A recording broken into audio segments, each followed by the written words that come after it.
دلی کی ایک عدالت نے پی ایف آئی پر مرکزی حکومت کی پابندی کے سلسلے میں دائر ایک کیس میں 8 ممبروں کو ضمانت دی ہے۔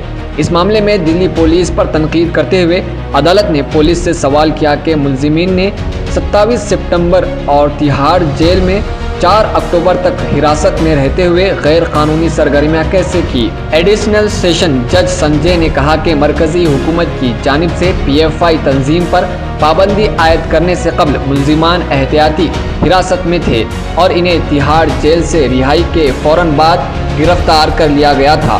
اس معاملے میں مسلم نوجوان محمد شعیب عبدالرب، حبیب اصغر جمالی، محمد وارث خان عبداللہ، شفیع غلفام حسین، محمد شعیب اور محسن وقار کو 27 ستمبر کو آئی پی سی کی دفعہ 107 کے تحت گرفتار کیا گیا تھا۔ اب انہیں دلی ہائی کورٹ کی بیل پر رہائی منظور ہوئی ہے۔